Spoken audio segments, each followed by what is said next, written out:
Do we have too much government? We need to put people ahead of corporate profits. This system is so lopsided. This threat is a real threat to democracy.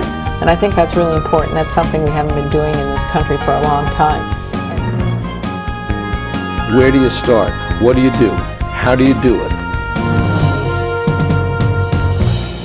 Access to Democracy and other Eagan community television programming is supported by Thomson Reuters, makers of Westlaw Next and based in Eagan.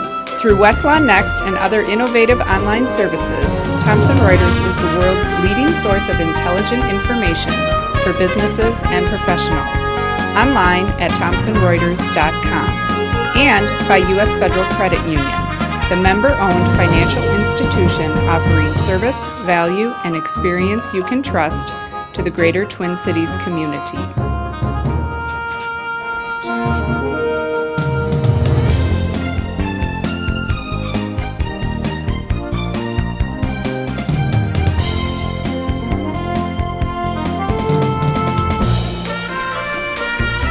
Welcome. Access to Democracy returns. And it's a pleasure to say that we have back Senator Jim Carlson. Now, Jim Carlson has been our most frequent guest over 13 years. And he's been here as a senator. He's been here as a citizen. Today, he's here as a fireman. Because at 9:30 this morning, I found out that our scheduled guest, Ken Martin, the DFL chair for the state of Minnesota, had the flu. So I started making phone calls to Jim's various phones, and I located him, I think, in downtown Minneapolis. Yep. Mm-hmm. And I said, Jim, we're in trouble. And he said, you're always in trouble. And I said, no, this is the show. And what are you doing at 3 o'clock? Well, always my pleasure to be a filler. Here he is. So what we did, we switched Ken Martin to January 4th when you were scheduled to come in, and I really appreciate the fact that you're in here with us today. I'll put you down for the 4th again, too. And congratulations, by the way, on your re-election. Thank you very much. It's the first time you've been back since the election. Thank you very much, Alan. You had a 2-year hiatus there, and you won rather overwhelmingly. It felt good. We had a larger percentage than we did in 2006. So that was very reassuring. We had a lot of people come out to vote this time. There were a lot of issues that people were interested in. I think Eagan had some record-breaking precincts. 88% came out in one of the precincts, and I believe the district-wide turnout was somewhere just under 87%. Which is incredible. It is incredible. It's amazing. It's incredible. I mean, people were really energized this year.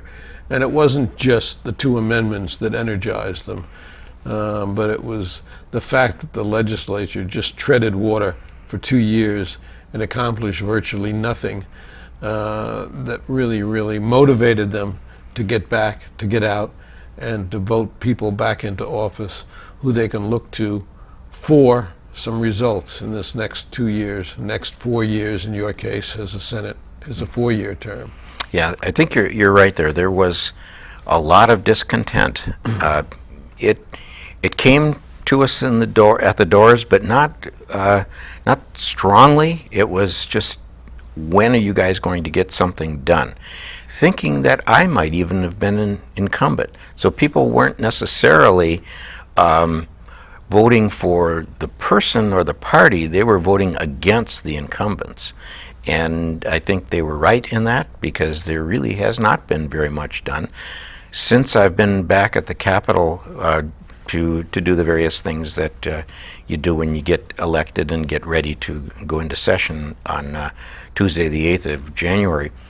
The staff there is overwhelmed. They are happy that the majority has turned over. This is a nonpartisan staff that generally they don't come out and say very much, but they said this was a big lesson for us, that there was nothing done. The priorities were different than the legislature has ever had before, and they are very happy that it's been turned over again. Which put puts a lot of focus on the legislature now, because for the first time in years, we have both houses Democrat. We have a Democratic governor.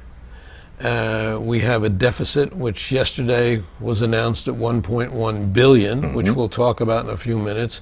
And it really puts the focus on the legislature to get things done this year. Yes, and I believe personally that this is an opportunity for us. We have been living with these deficits for years, and quite frankly, in the campaign rhetoric, it said that the legislature that I was part of did leave a deficit, and that's right, we did leave a deficit. But it was not because we didn't work hard to try to eliminate that. If you remember back at that time, we had a balanced budget that we tried to pass. The Governor Pawlenty approved all of the spending, but vetoed the revenue. And so that's what threw us into the latest upset. And we left a huge hole in the, let's say, an unpaid amount, because the governor cut school funding. And so what we did is we turned it into a shift. No one wanted to do that. No one. That was just, it repulsed us. But the only thing that we could do was turn it into a shift so that schools could go out and borrow against this promised money. And then when the new legislature came in, the 2011-2012 legislature came in, yes, they had a big unmet bill, but they just put it off again for 2 years. Now we've had increased collections, which is a good thing. And that's one of the reasons why we can now say, or we have said, that we've had a surplus in the last year. But that doesn't go far enough to pay back what has been borrowed. And we have to pay back the schools. That's right. When we don't pay back the schools, property taxes go up, and there are levies in local school districts. And we know how much people dislike either of those things. That's right. And actually, there's we would have to have a law change just to be able to allow more levies, because there's something called a cap on levies, and almost every school district in the state has reached their cap now. So they can't just go out and raise taxes either. So there's something that we have to do to be able to meet our obligations of paying for our schools. Because right now we've maxed out on levies, we've maxed out on borrowing against the money that we owe schools, and then not only that, we went out and borrowed against the future tobacco settlement money, which that's just unconscionable to do that. So we have $1 billion of that. I think yes, well, it was just under $1 billion that we went out and bought bonds, and we're using the perpetual funds that come in from the tobacco settlement, which were supposed to be used for health care, but we're using them now to pay off the bonds that we bought and use the proceeds to run operations in the government. Well, there was good news nationally today in that unemployment has dropped to 7.7%. Interestingly enough, that's the lowest it has been since November 2008, when George Bush Yes. was still, George W. Bush was still in office. And there were 146,000 new jobs nationally. So those are two things that are really plus levers. Yes, yeah. And it's interesting that we get that good news just before we have, we're driving close to the fiscal cliff now. Not sure exactly how steep that cliff is and how deep it is, but one thing that people kind of forget is, let's say that federal taxes automatically go up, because you can use federal taxes as a deduction on your income tax. What that means is that there's less money taxed by Minnesota. So just having the federal taxes go up will reduce collections in Minnesota. Now that's besides the fact that when people have taxes go up, they back off of spending, they will create a recession just because of that. But just the matter of taxes being deducted from Minnesota taxable income causes Minnesota taxes the collections to go down. So that's a cliff part that we often don't recognize. Yeah, I firmly believe something is going to be worked out. I don't think the Republicans want to carry that on their back after really the horrible election that they just endured. And I think that the public has figured it out now, just like they figured out what was going on in Minnesota. I think the public has figured out that Grover Norquist is not in government. He is not the dictator of the United States. And from what I understand this morning, I heard... Never been elected to office, No. never held office, born with a silver spoon in his mouth, went to private schools and the best universities, and somehow or other became an oracle. Yes. Although yes. I happen to think that he's an anacle, but that's neither here nor there. But from what I heard this morning on NPR was that there was a poll that had been taken where his philosophy on no new taxes is only shared with 10% of the American public. 10%. So I heard he's something history. yesterday that was really appalling and frightening, is that 40% of Republican voters blamed Acorn for the victory that the Democrats had in 2012. Talk about lack of being informed. Talk about living on what Fox News feeds you. Acorn went out of business in 2010. 40% of these people think that it was responsible for Obama winning this last election, which, I mean, is beyond incredible. I had a discussion with a person in Burnsville about just that subject at his door. Absolutely insisted that Acorn was going to cook the books on this election, and I could not convince him that Acorn was gone. Acorn was history. Nobody works there. There's no phone numbers, anything. He was absolutely unconvinced, and like you say, that the public has been fed this from talk TV, I guess, and when you only get your information from one source, you don't really have to think anymore because they do the thinking for you. And unfortunately, they're doing the unthinking for you also. Yeah, That's, yeah. I mean, we still have... There was a person, by the way, who tried to cook the books in this election. I firmly believe, and I hope that the Justice Department investigates just what Karl Rove's role was in Ohio. Yes. Just what Karl Rove's role was. He's a man who I thought should be in jail from the Bush regime, the George W. Bush regime. And just his reaction on election night when he insisted that Ohio was going to turn around. He was so sure.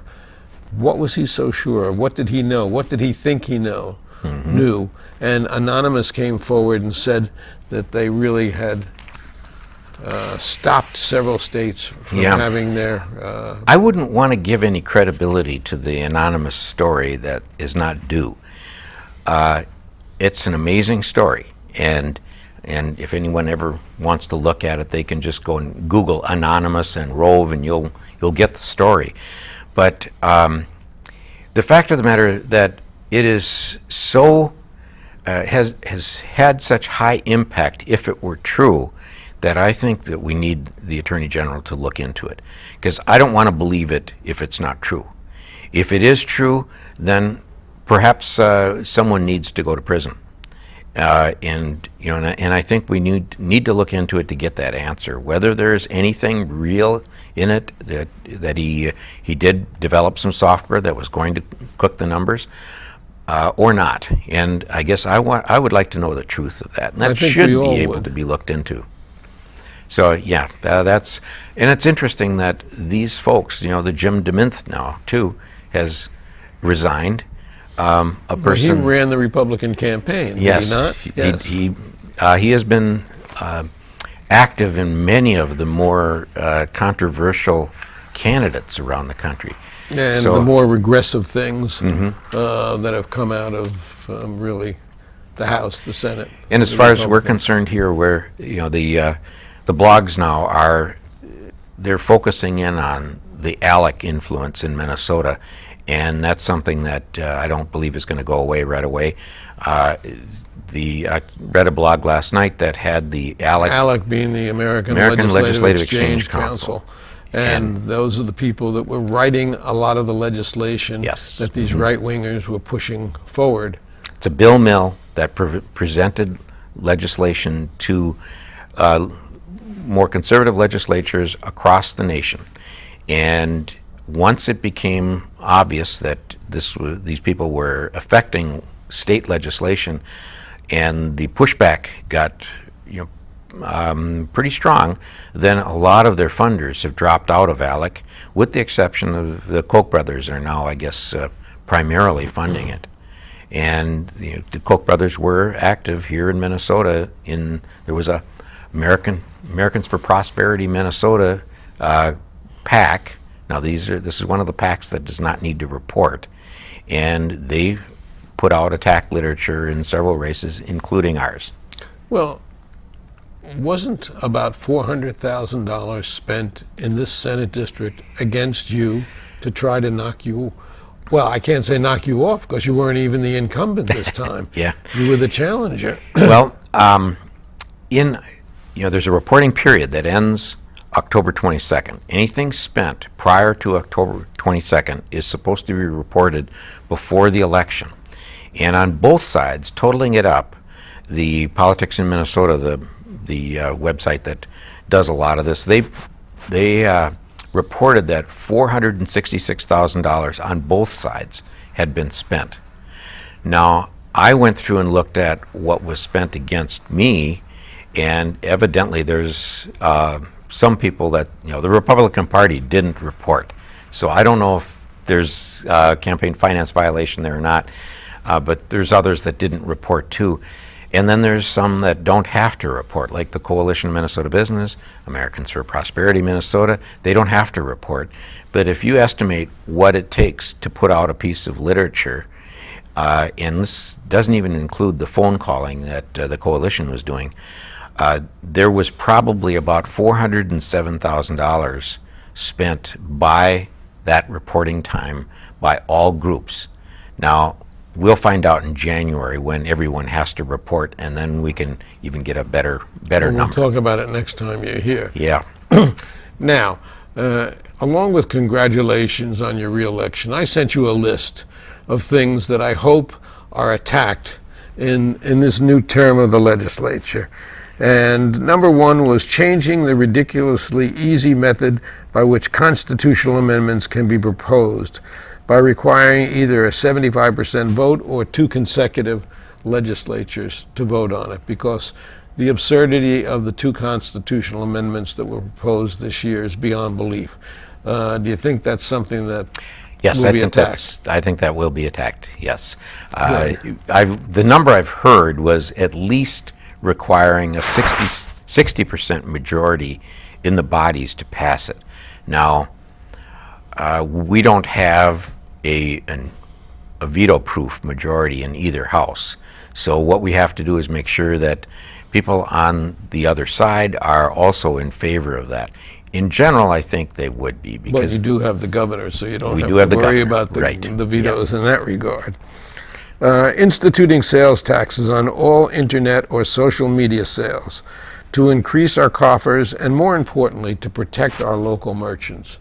That's something I feel very strongly about, because the people in this state put products out. People come in, look at them, then they go online. They buy them cheaper because they don't have to pay sales tax. It's robbing us of income. It's robbing our merchants of income, and there's something very, very wrong with that. Other states have attacked it, and I think it's something that this legislature should attack. I agree. I don't think there's any group that has come out against that other than these national retailers like Amazon. They have power, but I think we mentioned that last time I was here, that some time ago we had the Targets and the Best Buys were against that tax, because they were getting orders from Amazon and shipping right from their warehouses in Minnesota to the consumer tax-free. But it really hurts the little guy, and we have to protect the little guy. Well, today, the Best Buys and the Targets have become the little guy. There was a story in the, I believe it might have been on Channel 2, that talked about the warehouses that Amazon has. And it's, they're monstrous and they're automated. And now it's Amazon that has the warehouse. And Best Buy is probably buying from them. So they have become the elephant in the room. And Best Buy and Target now are not getting any revenue from these online purchases. It's something So manifestly yes, wrong. I think that, I can't say that it's a done deal, but I would say that that is something that for sure will be addressed. Requiring helmets for all motorcycle drivers and passengers to alleviate the millions in unnecessary medical expenses.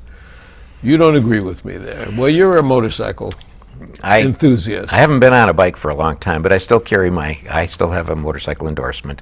My son rides his motorcycle, and we're at Thomson Reuters right now, and very often his motorcycle is out here in the parking lot. I don't mind if people want to ride their bike without a helmet. What I do mind is that when they get brought to the emergency room or they have serious head injuries, that it then goes into the pool of medical expenses that could be alleviated. I mean, if you want to kill yourself, not well and good, but if you want to kill yourself, do it where it doesn't cost millions of dollars to others. Mm-hmm. Well, I'm always on the fence on that. We do have a helmet law that it is required for minors, so they have to wear a helmet. And it's one of those absolutes to the motorcyclists that should I desire to not wear a helmet, I don't want the government telling me to wear a helmet. And I'm kind of on the fence on that. I always tell people wear a helmet. I don't get overly aggressive about it. I would prefer everyone wear a helmet. I would prefer also that there might be perhaps even an insurance issue where if you don't wear a helmet and you splatter yourself all over the street and you live through it, that there are some insurance funds that will pay for your nothing else, organ harvesting. Because that's that is really that's what they call motorcycle riders is organ donors. It's providing severe penalties for robocallers and unsolicited calls, since it's clear that the do not call system does not work. That's right. I got another 2 of them in the last 2 days. From cardholder services. Well, Rachel and I have a relationship now. Wow. But she hasn't been able to lower my interest rates no matter what she says. But those are not the only ones. There are just so many of them where you get these unsolicited calls. You shouldn't have to block your phone. These people should not be allowed to solicit you any more than they should be allowed to fax you, and they're not allowed to fax you. Yes. I think I can assure you that I will be working on that issue. Now you remember that there was an incident in our campaign where one of the groups, the Coalition of Minnesota Business, was making phone calls to Eagan residents and telling them to call the prior senator and thank him for standing up for schools. A total untruth, but what they were using was the phone number, which is now my phone number in the Capitol. They were using that on the caller ID. Now that does 2 things, or many things. One is that if you see the Minnesota Senate, you're likely to pick up the phone. You think it's somebody from the Minnesota Senate. If you see it on your answerer when you come home, you say, oh, I must have gotten a call from the Minnesota Senate, so you're going to listen to it. But even further, when you block your phone to an anonymous number, if it says Minnesota Senate and the number on it, which is 651-297-8073, then your blocked phone will not block it. It will allow it to come through. So that it's a way around a blocked phone call. Now, the people making these calls did not own that phone number. And that's what I want to do, is I want to institute something that you cannot use a phone number on your caller ID that is either obsolete or that you do not own. Good for you. Providing penalties for texting or talking or other distractions when driving. I mean, substantial penalties to save lives. And, you know, I just have seen it all with people. Is it possible for somebody to drive with the phone in one hand and they're texting on an iPad or something with the other hand? I don't know what they're using to steer the car. Their knees? I mean, I just don't know. And it ends up in accidents. Yeah. That's a touchy subject, probably because everyone does it. That everyone that has a phone does it once in a while, but no one likes it. Have a hands-free system. Yeah, the very minimum. Now, I was on the bill to ban cell phone use while driving, and one of the reasons why it didn't get any legs was that there are some people that want to ban even hands-free, and they're saying that hands-free has the same propensity for causing an accident as a handheld. So I think we need to look at that, and I'm absolutely for it. We need to make some changes there. We actually have less than 2 minutes left, so let me run through these. Taking the Affordable Care Act one step further, instituting single-payer health care for Minnesota residents. Yes or no? Try, yes. Immediately restoring the bonding cuts that the last legislator took out of the governor's bill to create jobs and to work on the infrastructure. 2 days ago, when the bonding capability was announced at the same time as the forecast, the Department of Revenue said that we have a $1.3 billion bonding capacity right now, which is actually a record. That's very good. So I think there's going to be a bonding bill. Wonderful. And other than education, which I know you support, supporting the governor in instituting a new income tax structure, protecting small business, protecting the average person who pays income tax, but perhaps increasing the share of those earning over $250,000. The governor is going to be coming out with his proposal, his budget and his tax proposal very shortly, and I think you're going to see a lot of that in there, and I'm here to now help the governor solve this long-term problem. And we actually, for a change, have consumed our allotted time. A pleasure to have you back in this capacity. It's a pleasure to be Senator back. Jim Carlson, formerly of the 38th, but he's now been elevated to the 51st. 51st, yes. So, Area 51. Area 51. Access to Democracy. We'll see you all next year. This is our last show this year. Have a wonderful holiday. Happy New Year. Thank you.